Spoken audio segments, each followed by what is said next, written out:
I want to go over the stool tests that I have available for parents, why I use them, why I like them, how you can make a choice between them. There are two of them, and particularly why I like this particular test and when a stool test might be helpful.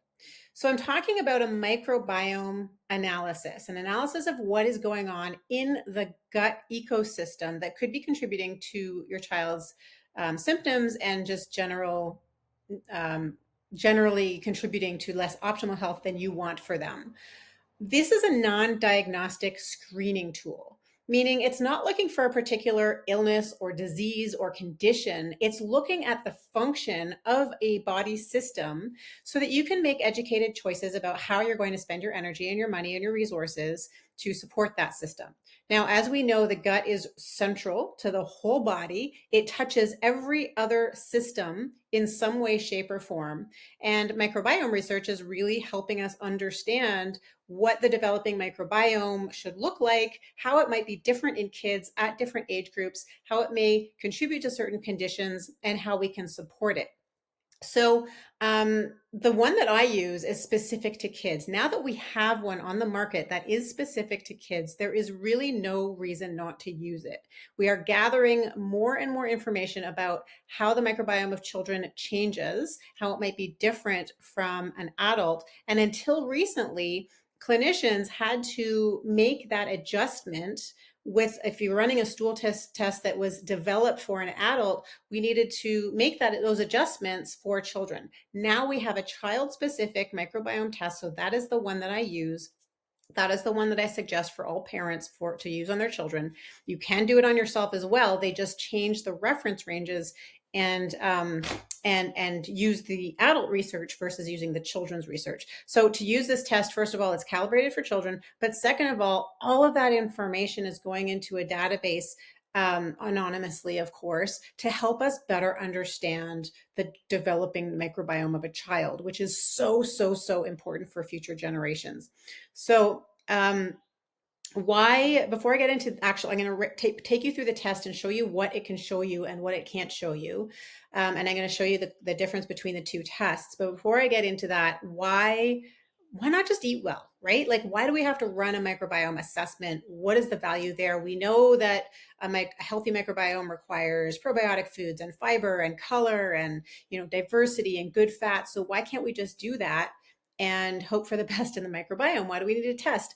It's a very valid question, and it doesn't have a clear-cut answer. I mean, the reason why a test can be helpful is two things. One, it can help you focus your energy. So if you're doing the best you can with your diet and you're still seeing symptoms in your kids like bad skin, or they get sick all the time, or they've got mood issues or focus issues, or whatever it might be for your child, constipation, you're doing the best you can, but you're just like you've hit a wall, then this kind of a screening tool can be really helpful, so you can focus your energy. You can know what kind of probiotics might help. You can know what kinds of fiber might help.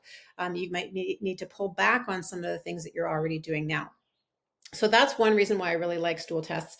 The second reason is because it gives you a really interesting talking point for your kids. You would be really surprised. Some kids get really into this when they can see on paper what's going on in their body, and they can start to understand why you are stressing that they eat their vegetables, or that they eat the rainbow, or whatever it is, or they take the drops or something like that, whatever you're trying to do for them. If they can understand why that's happening, or why they're being asked to do these things, and they can see the change over time, especially if you do a retest of the microbiome assessment, then it really helps you have a conversation about health with your kids. So that can be really helpful. And I've seen kids as young as 5, 6 years old really take an interest in their gut bugs once they can see this on paper. So that's why I like these. Who can benefit? I mean, anybody. If we could get to the point where we were doing, microbiome analysis on pregnant moms, newborns, and toddlers, we would be in such better shape, because we can really stave off developing conditions early on. We're starting to recognize how to do that. I got to put that caveat in here that microbiome research there's a lot we know, but has a long way to go. There's a lot we don't know. So So if you just want general wellness for your child, you want to know, what you could be doing. Is their microbiome set up for good health? Microbiome assessment is great for you. But also, if your child has any kind of skin conditions, any kind of gut symptoms, right? Constipation, diarrhea, maybe they've needed laxatives, they needed lots of antibiotics, and you want to know whether their gut has rebounded the way you hope it has. If there is any autoimmune disease in your family and you want to stave off or reduce the chances of your child getting an autoimmune disease, there are certain gut markers that we can see that predispose or kind of fuel that autoimmune cascade.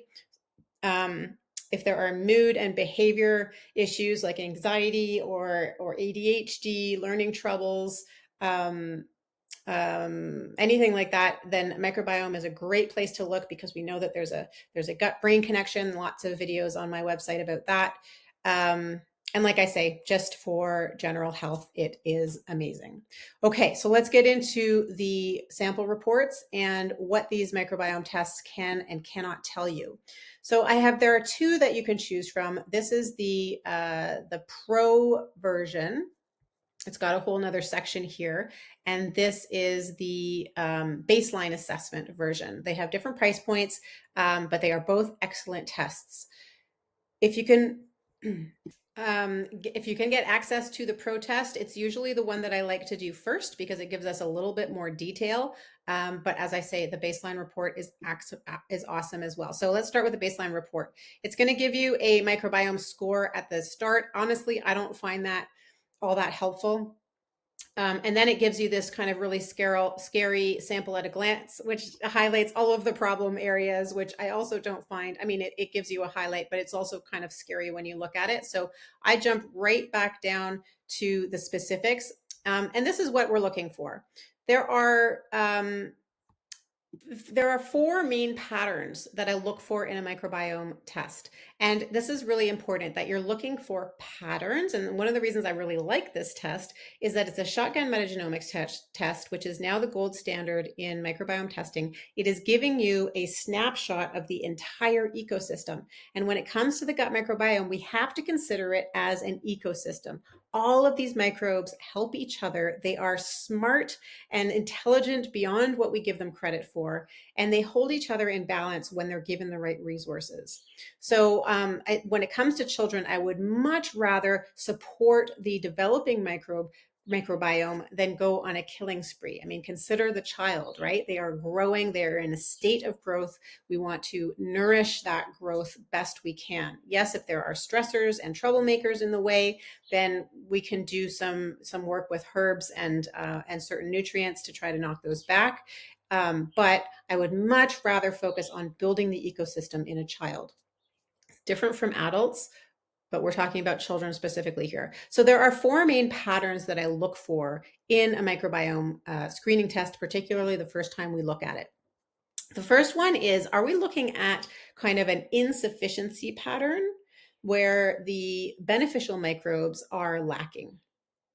If we have insufficient beneficial microbes, then there's going to be a trickle-down effect, and there's going to be all sorts of problems downstream, and we have to work at the headwaters, which is to support those beneficial microbes. So that's one pattern that I'm looking for. The second pattern that I'm looking for is, are there pathogens or opportunistic microbes that have taken hold? So we're looking at microbes that should be there, but are too strong or overgrown, right? So these are opportunistic microbes. And then we're looking for pathogens, things like E. coli, salmonella, which we really don't want there at all. And have they managed to take hold? And are they causing problems? So that's the second pattern that I look for.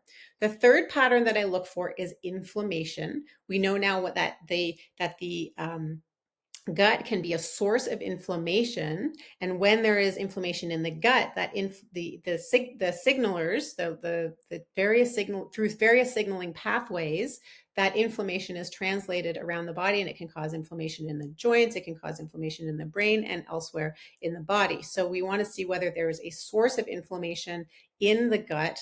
And tightly related to that is there immune activation in the gut? We also know that there is a lot of immune activity going in the gut. We have lots and lots of immune receptors in there and immune signalers. And if they are activated in the gut, again, that's through various signaling pathways um, that can create a sort of systemic immune activation and cause problems elsewhere in the body. So that's the third thing that I look for. So that's, do we have insufficiency of the beneficials? Do we have overgrowth of the opportunistic or pathogens? Do we have a lot of inflammation in the gut? And then the fourth one that I look for is digestive capacity. Simply, is your child breaking down the wonderful food that you're giving them into usable components? So that's what it really looking at. And then sort of as an add-on, as two like little extra bonuses, we look at any markers or any indication that the digestive lining is compromised, is not as robust as we want it to be. And metabolites, looking at the things that microbes create. We're looking, some stool tests can tell us a little bit of something about the metabolites.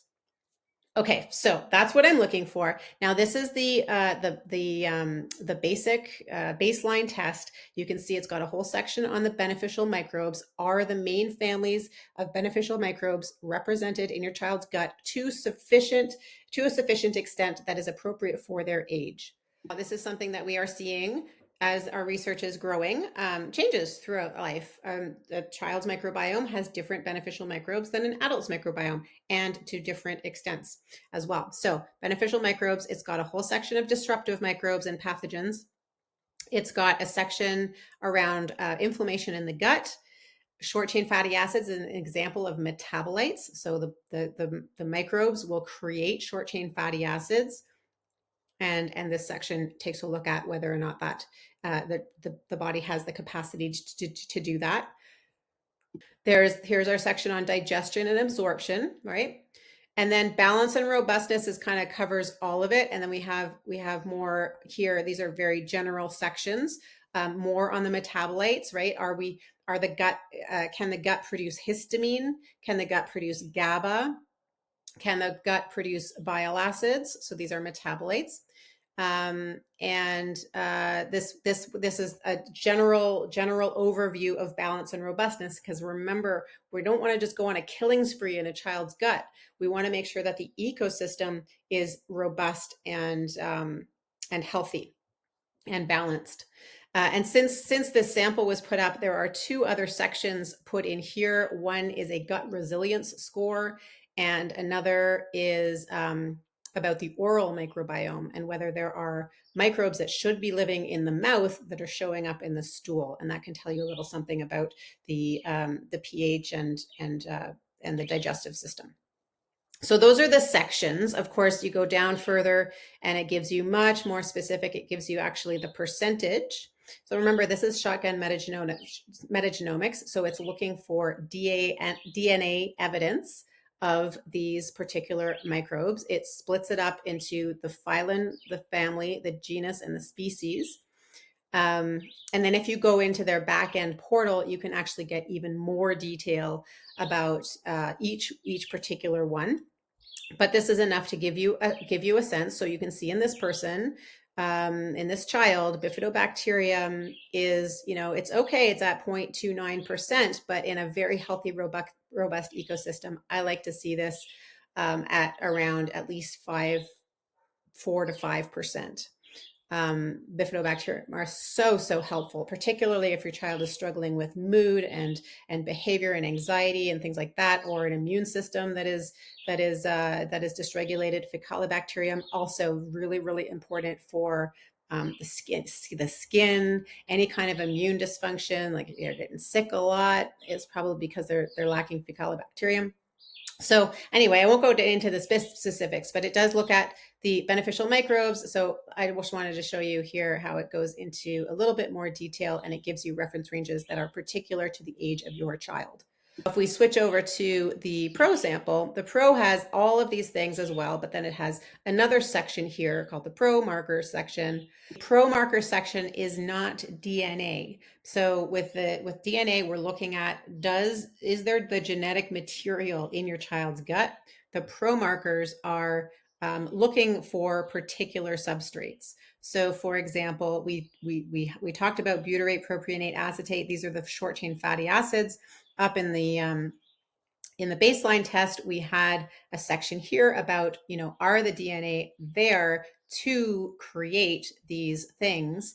Now, in the Pro markers, we are actually looking for evidence of the thing itself. So, is there butyrate? Is there propionate? Is there acetate? And to what level?